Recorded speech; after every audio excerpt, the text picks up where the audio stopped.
Now, home is a lot of work. Just plain work. When work at home is planned and organized for cooperation, there can usually be more time for leisure. I'm certainly in favor of those things. Leisure, fun. Who isn't? Wouldn't we all be happier if we worked out a little system for living together in harmony? But how can we manage them? We'll have to work out the full answer together. Say, Mom, you're swell.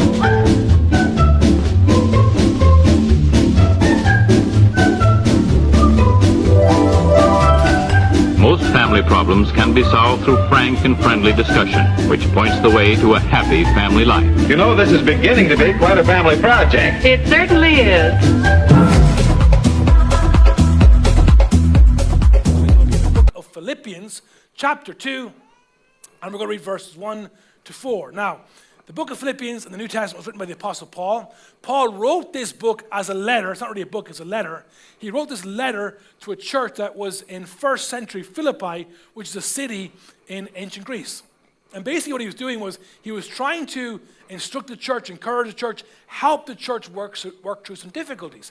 And one of the things that was creeping in, because whenever you gather people, whether it's a business, a classroom, a football team, wherever people are living together in proximity, there's always tension, there's always the vying of different desires and wants, and people we all have our selfish motives. And so Paul was saying, hey, the only way this thing's gonna work, the only way the church can work is if we adopt a different mindset, if we adopt a different attitude. Of rather than aligning ourselves to the world or to ourselves, we need to align ourselves to something healthier. Kind of like when you plant a baby sapling.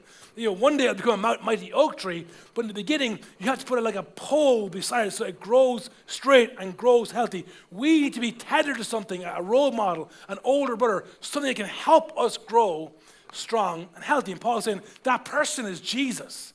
And again, he isn't just applying this to marriage, he's applying these words to every relationship. He says in verse 1, therefore, if you have any encouragement from being united in Christ, if any, again, comfort from his love, if any, again, common sharing in the Spirit, if any, for the fourth time, tenderness and compassion. Now, that phrase, if you have any, which is mentioned 4 times here, in the original Greek language with which this letter was written, this phraseology is actually kind of like a rhetorical mechanism, kind of like how in English we say, well, you wouldn't jump off a cliff, would you?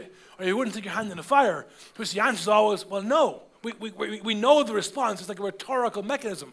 Well, in the first century, what Paul is saying, in essence, is because you have so much encouragement from being with Christ, because you have comfort from his love, because you have a common sharing in the Spirit, and because you have experienced the tenderness and compassion of God, as we're going to see, Paul's going to give us an instruction.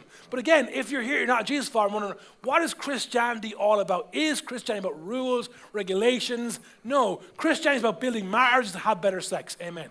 Christianity is about this, that because we've experienced encouragement of being with Christ, because we've experienced comfort from his love, because we've experienced common sharing in the Spirit, because God's tenderness and God's compassion have helped us, as Alin said, and healed us and continue to hold us in this thing called life. We want to follow Jesus. We want to come to church. We want to be part of this because we're so blown away by God's goodness to us. But more than that, Paul says in verse 2, because we've received these things, then he says, make my joy complete by being like-minded, having the same love, being one in spirit and of one mind. So Paul said, hey, if you want to get what I'm trying to say, if you want to experience not just my complete joy, but if you want to experience complete joy in general, here's how you do that, whether it be a friendship, a partnership, a siblingship, or a marriage. How experience complete joy is by being like-minded, having the same love, being in one spirit and of one mind.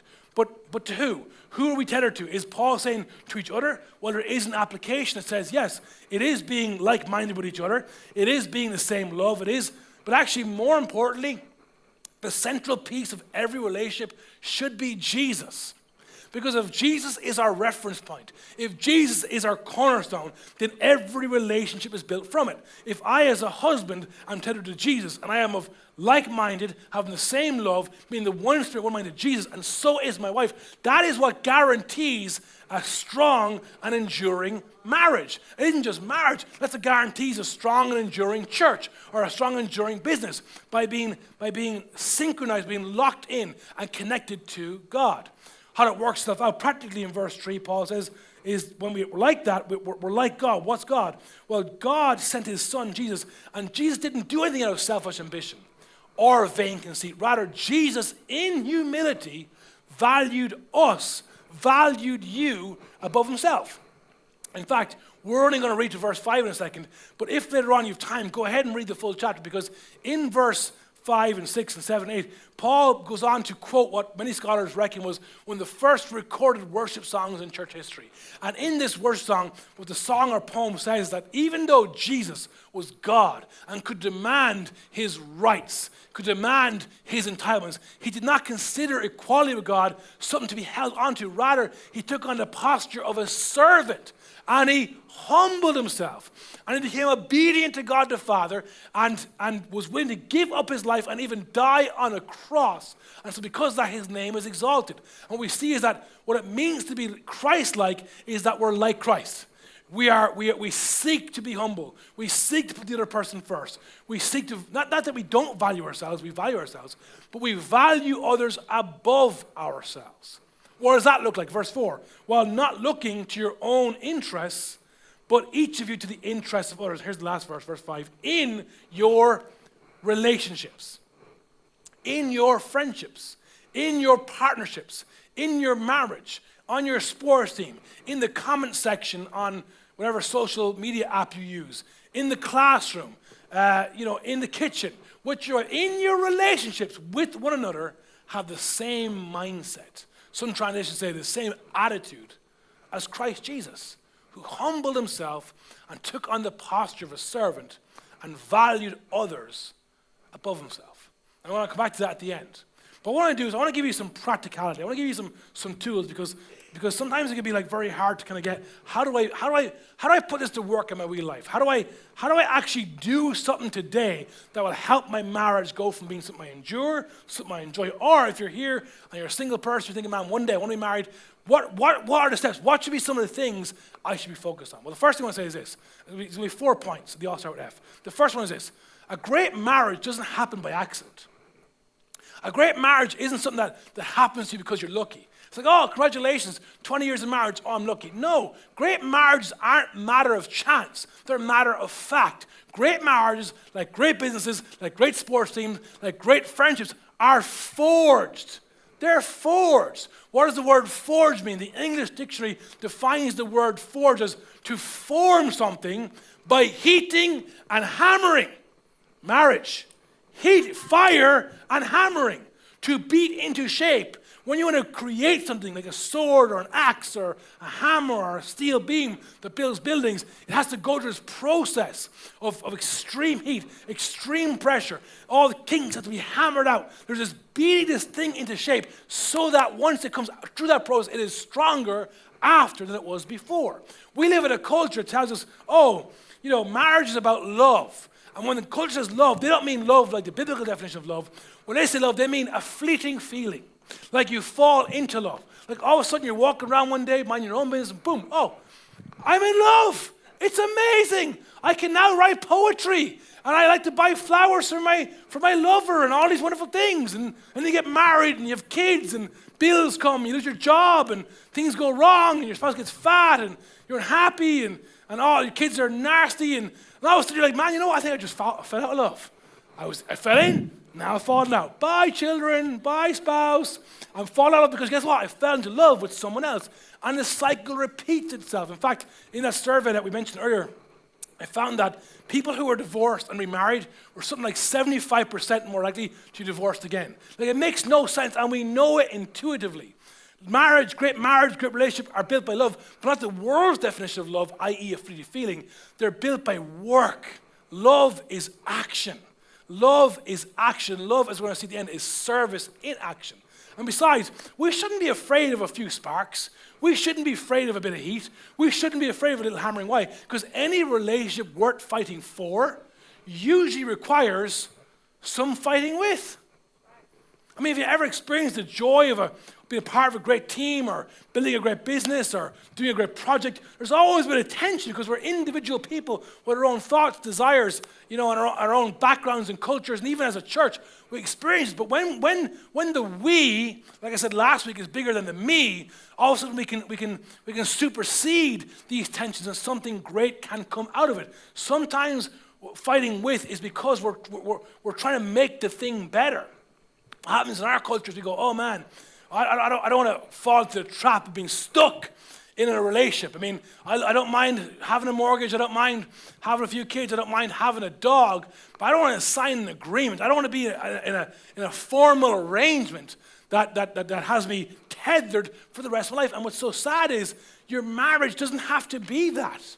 Your marriage does not need to be reduced to an arrangement or simply an agreement. Your marriage could be something greater. Your marriage could be the greatest adventure of your life. Come on, I want to kickstart some dreaming today. You don't settle for marriage, you fight for marriage.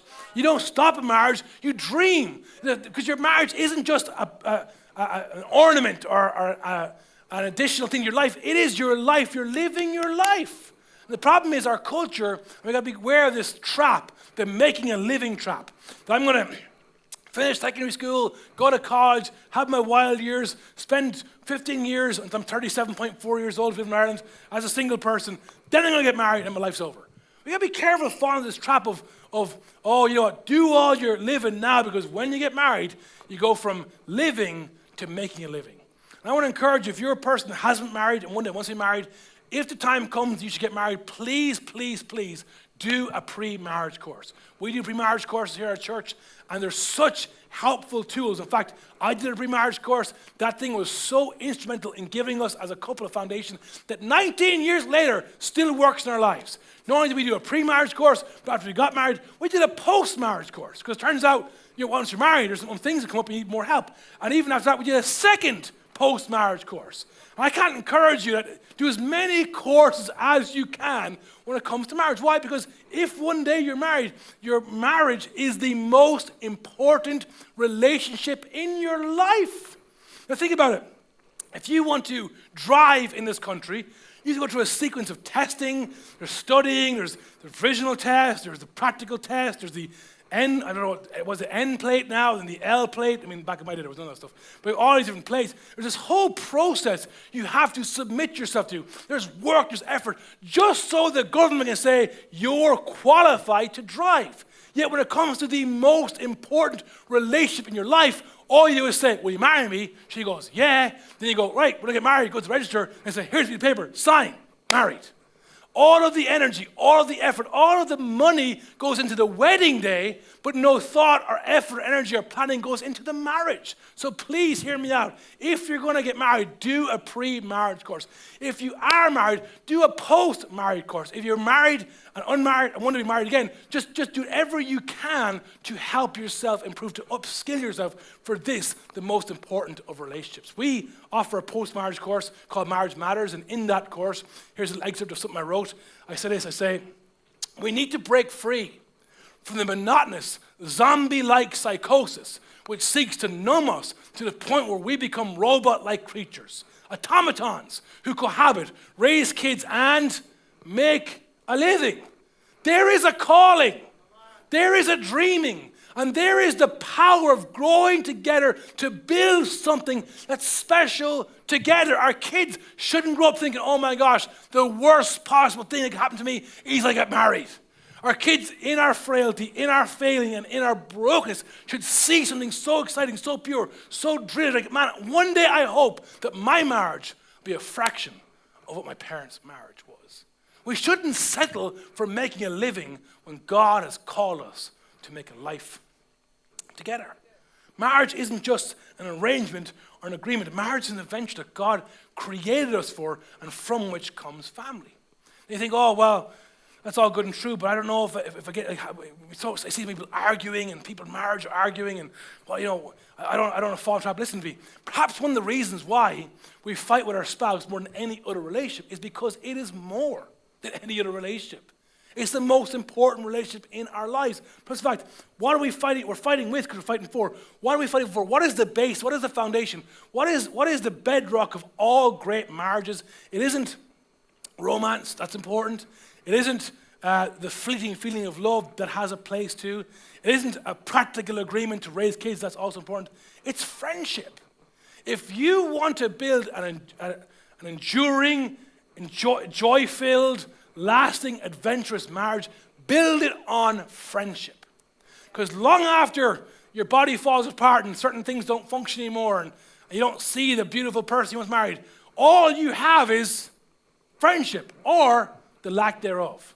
The most solid thing you can build a life together on is friendship. We shouldn't be intimidated by the forging. We shouldn't be intimidated by the heat and the hammering, because that's how you build something that in the long run will be stronger after than it was before. The book of Proverbs, in Proverbs 27, verse 17, Solomon said this: as iron sharpens iron, so one person sharpens another. If you want something that's sharp, focused, effective, that can make a difference, well, there's a process of forging. So the first thing you do is you forge a relationship that's built on friendship. Second thing then we do is foster. So we forge, but we also foster. The word foster in the English language is defined as to promote the growth or development, to further, to encourage, to nurture something. In other words, not only fought for isn't just about forging, but it's also cared for. Marriage is not something we just fight for, but it's also something we have to care for. To foster means we nurture and we protect. And anything of value, any relationship, friendship, partnership in life, if it's going to flourish, needs to be nurtured and protected. We need to make sure, on the one hand, we're putting in the things our marriage needs to flourish.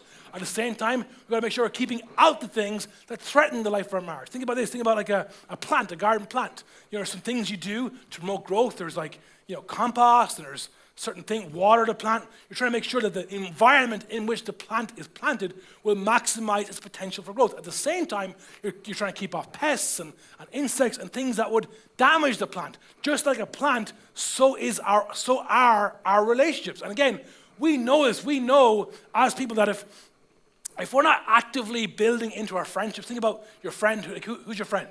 Who's your friend? Maybe 3 or 4, hopefully. If you have no friends, we'll be your friend. Who's your friend? Think about your friendship right now. Think about the most important friend in your life. You know that if you didn't proactively text that friend and say, hey, what's the crack? What's happened? How's life? How was the day? If you're not proactively engaged in their life, eventually that relationship will die. Or at the same time, if you're lying to your friend, or you're talking bad about your friend behind their back, if you're doing things to compromise a friendship, what happens is the friendship eventually dies. In the same way, as we know intuitively what it means to build a friendship, the same is true of marriage. We must put things in to promote growth and keep things out that threaten its growth. Because if we don't, what happens if we don't foster? What happens if we don't nurture? What happens if we don't protect our marriage? Well, eventually, we end up in a relational no man's land. Here's a picture of no man's land. No man's land was a name given to a section of ground in World War I between the two trench lines. So you had the Allied forces in one trench line. I remember the movies, the helmets of the trench, you had the Axis forces of the other trench line, and the land in between was called no man's land. There was mines, there was barbed wire, they were constantly shooting each other, there were dead bodies everywhere. Absolute hell on earth, total carnage. And every now and again, a whistle would go, and all the men would go over the top, one side, over the top, the other side, they'd all kill each other. And it was awful, awful, very dark part of history. What happens is relationally speaking, when we don't nurture and protect our relationships, we end up creating between each other a relational no man's land that can be very destructive. Back to our Marriage Matters course. Many of us, in a pursuit phase of our relationship, that's when we begin, we're first in love, are carried along by the natural momentum of excitement, anticipation, hormones, and romance. However, as time passes, feelings dissipate, routine kicks in, financial pressure mounts, and the predictable human condition of familiarity breeds contempt takes over. And we can find ourselves drifting into somewhat of an indifferent relational rut, or in other words, a relational No man's land. Now, here's the thing. That happens to all of us. That happens to any relationship that we're in. This can happen. The fact that it happens shouldn't discourage us or shouldn't make us feel like, oh man, all hope is lost. It's what we do within that makes difference. It happens to every one of us. It's the normative default mode of all human relationships where an intentional, careful, and thoughtful fostering of friendship isn't conducted. So how do we avoid, what does it look like to foster? How do we avoid this relation no man's land? Well, we do for our spouse what we do with our friends. What do you do with your friends to keep the relationship going? You invest. We need to invest in our marriage just like any relationship. 3 things: our time, our treasure, and our talent. When it comes to friendships, we make time for our friends. We proactively think about them, their well-being, what they're going through. We remember things like they had a test, or they had a conversation, or we remember saying things like, oh yeah, I'm going to be traveling. And we say, hey, safe trip, how'd the test go? We're intentional about how we invest our time to nurture that relationship. At the same time, we also invest our treasure. If we have the means to show appreciation or to express our feelings towards them, we do. We go, oh, I knew he was a fan of his football team, I'll buy him that jersey. Or oh, I know you love this chocolate, so I'll buy it. Like we're conscious of the other person. Of course, we use our talent. If we have wit, if we have humor, intellect, we deploy all the resources we have to maximize the potential of that friendship for its benefit and for its long-term development. Problem is, we know how to do it with friends, but we don't do it with our spouses. When was the last time you took time to say to your spouse, I just want to say how grateful I am. I want to say how beautiful you are. I want to say, I noticed a thing the other day, and that blew me away. How many times do we stop and go, actually, when was the last time I went out of my way just to get something to show appreciation? Or whatever it is, maybe it's talent. Maybe your talent is something that's been compartmentalized out of your marriage. Your friends know your talent, but your spouse never does. If we're going to foster, if we're going to nurture and protect our marriages, we have to invest our time, treasure, and talent. Not because it needs such as a marriage, because your marriage is the most important relationship in your life. It deserves such. It's why the Apostle Paul, who wrote Philippians, also another letter called Ephesians, he wrote this letter which is called a book, to a church in modern-day Turkey called Ephesus. And he said in chapter 5, verse 23, each of you men must love your wife as he loves himself. But you go, well, I don't really love myself. I don't think like that. I wouldn't consider myself a person that loves oneself. Well, you're going to go, well, what he means is rudimentally and practically speaking, you love yourself. You go, well, I don't know. Well, think about it. Did you wash yourself sometime in the last 7 days? Good for you. Did you brush your teeth sometime in the last 5 days? At least once, hopefully. I mean, you groomed yourself in that sense. You might not think of it like that, but you did. And you think, well, the trainers you bought, they weren't cheap, right? You chose those. They were expensive. You thought they looked nice, so you bought them. The clothes you're wearing, some kind of effort, maybe not compared to other people, but for you it was effort. I mean, the cologne you're wearing, how much does that cost? What's the brand name associated? And we haven't even got to the thing you're driving it, let alone that, because, technically speaking, all you need is 4 wheels and an engine. But you have a badge, and you have a key that has a logo because it matters to you what you drive. We as guys are very good at loving ourselves. What Paul says, if you could love your wife half as much as you love yourself, she might become very happy. If you would think about what's she driving, what's she wearing, what fragrance is on her, what's going through her mind, what's her wants, what are her desires, what drives her, what matters to her. If we can love our wives, we can foster a healthy marriage. And wives, he says, respect your husband. Now, isn't that love and respect are mutually, opposite? To love someone means you respect them. To respect means what's the degree of love. What he's saying is that women in general want to feel loved first and then respected, whereas men want to be respected. What does respect mean? To be held in high regard, to be held in high esteem, to be listened to be, literally the English definition for respect is to be admired. I don't know if you ever noticed, this may help save someone's marriage right now. What your husband really wants from you is for you to admire him. I know it sounds so petty and so childish, but you know what? We're men. It kind of goes with the territory. What your husband needs most of you, yes, you can hug him and kiss him, that's all great, but what he needs most from you is that you would admire him. And every now and again tell him that. Maybe not in those words, I admire you. but find an appropriate way to express the fact that you admire your husband. And wives, why is he most? Is not just being told or text, I love you. That does help. Very good. Well done, lads. But actually express by going, the other day I was downtown and I saw these runners and I thought I'm going to get those. And I thought, actually, I'm going to buy you a pair of shoes. Or maybe it's not even materialistic. Maybe it's more like just that you're doing something in action that demonstrates the love that you say you feel for her. That's where the magic happens. So we forge, we foster. What happens when, over a period of time, two individuals from different backgrounds, different families of origin, maybe even different cultures come together, they're forging and they're fostering. Well, eventually what will happen is what happens in every relationship. There will be offense. And so the third point is forgive. We need to forge, foster, and forgive. Where human beings cohabit in any kind of proximity for any amount of time, there will be the unavoidable reality of offending and being offended. If I haven't offended you already, I got some time left on the clock. I might still get there, you know what I'm saying? Wherever because we have different worldviews, points of views, different backgrounds, experiences, cultures, all these things. And so it's so easy in life to become offended and so easy to offend. What makes marriage so special, because it is the most important of all human relationships, nobody hurts us more than those we love most. And this is part of the reason why I believe the average age of marriage is high, because people don't want to commit. Because they're afraid, if I commit and the other person doesn't honor a commitment, then by virtue of me committing to them and me telling the world and me putting all of myself in, that will really hurt me. And you're right, that is the risk. The risk is you will lose everything. But let me tell you something, the reward is far greater than the risk. Because if you forge and if you foster and if the thing becomes this lasting, enduring, healthy thing, it will be worth every single ounce of pain, effort, and time. It will be the greatest adventure of your life.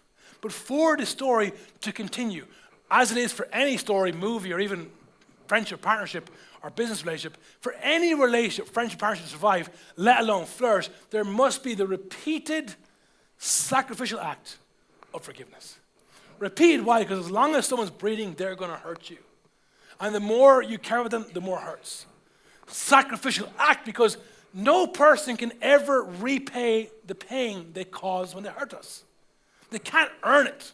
It can't come from them. They can't grovel or beg for it. It has to be something we decide in our hearts. It's a sacrifice to forgive someone. You've already cost me once by hurting me, and now it's going to cost me again because I'm going to choose to forgive you. But the relationship cannot go forward if there is no forgiveness. I believe that great marriages don't fall apart because people have fallen out of love, as culture would say, or been hurt beyond redemption. I believe great marriages fall apart when one or both parties determine that their spouse is beyond their capacity to forgive. I've seen in all my years of counseling, I've seen marriages fall apart for something you might describe as being inconsequential, not a big deal. And I've seen people come through the most worst, most heartbreaking, most difficult of seasons, and they haven't just survived all that as a married couple. They're thriving. What's the difference? The difference comes back to the capacity to forgive. It was Paul Booth in his book, Chicken Soup for the Soul, who said, forgiveness does not change the past, but it does change the future. We can't go back and undo what was done. We have to live in the present and deal with the reality of the pain, hurt, and possible betrayal. What we do get to decide to do is how we want to go forward in the future. And if we're going to continue on this journey, if we're going to continue in this adventure, if we're going to continue telling the story of our lives, then there has to be forgiveness. There is no love without pain. And there is no way to move forward beyond pain without forgiveness. To build a loving marriage that lasts, a lifelong friendship not only survives but thrives, it requires us to forgive and to allow ourselves sometimes to be forgiven. That's why the Apostle Paul, the same book of Ephesians, chapter 4 this time, verse 32, said that we should be kind and compassionate to one another, forgiving each other just as in Christ God forgave you. Don't just forgive as you want to forgive. Don't just forgive as you think you should forgive. The standard of forgiveness isn't yourself. The thing you're tethered to, remember, is Jesus. So it's forgive just as in Christ God forgave you. Well, if I'm to understand the kind of forgiveness that God requires me for my spouse, for the world, I must first understand, how has God forgiven me? Well, let's think about it for a second. We, as selfish, self-destructive, sinful people, rebelled against God. We want to live life our own. In fact, we want to be our own God. We want to be so independent that we are the master of our own story. And the problem is one day we realize that's a stupid plan because there is a God in heaven. He is the Holy One. He is the forever one. He was, is, and always will be. And he isn't just some mean, authoritative figure who will be forever. He's a loving Father. He's kind and compassionate and cares. He nurtures and protects us, and he wants to be involved in our lives. And what happened was when he sent Jesus to die on the cross, and Jesus humbled himself, valuing us above themselves, in exchange for our sin, our pain, our guilt, our crap, he gave us his love and his mercy and his forgiveness. And we didn't deserve it. We didn't work for it. We didn't earn it, and we just have to receive it. That's how Jesus forgave you. Now, what makes it a Jesus follower or not Jesus follower is some people choose to accept that and live in the light of God's love and follow his path, his righteousness. Some others don't. But the point is, if we're going to build, forge, foster a relationship that lasts, we must forgive just as Christ forgave us. I wonder today, for you, who is that person? The right now the Holy Spirit speaking in your heart and saying, hey, it's time to forgive. Or maybe you're the one, maybe you're the perpetrator in the story. Maybe you're the one that caused the harm and you know it. And you know you've been hiding from it. Maybe it's time, like I said last week, to own it. And ring that person, meet that person. You know what, I'm so sorry that I hurt and offended you. Will you forgive me? If we're going to build marriages that aren't just endured but enjoyed, we must forge, must foster, must forgive. And last of all, we're going to pray in a second, we must forego. We must forego. What does forego mean? It means to surrender. To give up, to give in. It's so funny because this is not only the most difficult, but actually it's the most countercultural. Because our world tells us, don't surrender, don't give up, don't forego, fight for what's yours. You have entitlement, you have rights. If she isn't doing her part and not helping you, don't do your part. Like it's tit for tat, eye for an eye, tooth for tooth. It's like our culture is driven on, no, do what's best for you. So now people as individuals are entering into marriage selfishly, basically saying from the get-go, I'll be in this thing as long as you play your part. What happens when that person fails? What happens when that person falls down, as will happen? Rather than seeing your part as being the one who's there to help them get back up again so that the collective we can be strong even when the single we, me, is weak, all of a sudden becomes a competition. All of a sudden becomes, well, I'm going to stay in my trench, and you stay in your trench, and we'll drift into this relational no man's land for the next 10 years. To surrender means we submit. To surrender means we serve. To surrender, to forgo means we go from living in transactional relations, which I talk about a lot. If you've been in our church or served in our team, you hear me talk about this a lot. To transact means I do for you, you do for me. If you don't, then I won't. It's all in the written agreement. It's a contract. And it's like, well, as long as there's fair play, we can all have a laugh and all enjoy it. The problem is, fair play may work well in football, but fair play does not work well in marriage. If it comes down to fair play, both will lose. Because the only way for the we to win is if the me loses. To move from transactional to transformational. To see that my role as a husband isn't to get what I deserve, but it's to give what she deserves. And her role isn't to get what she deserves, but to give what I deserve. It's not some unhealthy, weird thing I'm talking about. I'm talking about a biblical version of love. Biblical love isn't a feeling. It has feelings. But biblical love is service in action. Love seeks to transform through sacrificial service. Love asks the question, as I enter into this relationship, if I give the best of myself, as much as myself, for as long as I can, who might the other person become? You might find the person of your dreams isn't someone you find one day in a club or bar, but someone who someone becomes one day because you've been faithfully loving and serving them throughout a period of years and decades. Maybe the person, the dream person of your heart is the person right in front of you. Maybe it's through our being like Christ to our husband or wife that we end up being with the person of our dreams.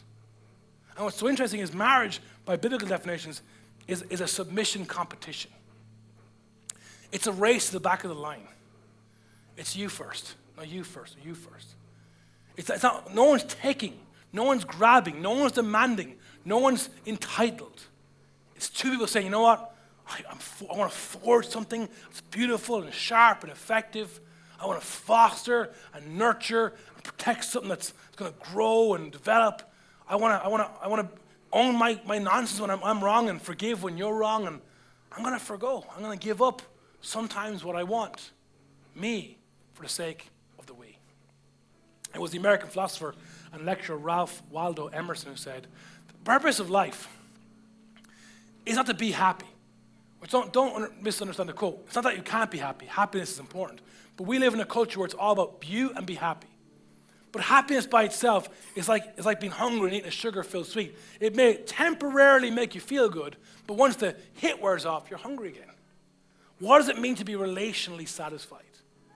It understands that, you know what? My purpose in life is to be useful. To be useful. To be a useful husband, a useful wife, a useful father. By the virtue of me spending my life to help other people's lives get better, starting with the person I'm married to. To be useful, be honorable, to be compassionate, to have it make some difference. That you've lived and lived well, or I'll say that you've loved and loved well. If we want to build an enduring marriage that we don't just have to put up with, one that we survive, one that we thrive in, we have to understand the heart of love, the foundation of love, is service. That's why Jesus said in Matthew's Gospel, 23, verse 11 to 12, the greatest among you will be your servant.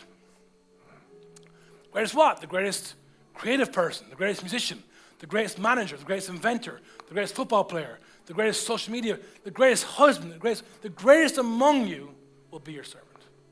For those who exalt themselves will be humbled, and those who humble themselves be exalted. We come full circle.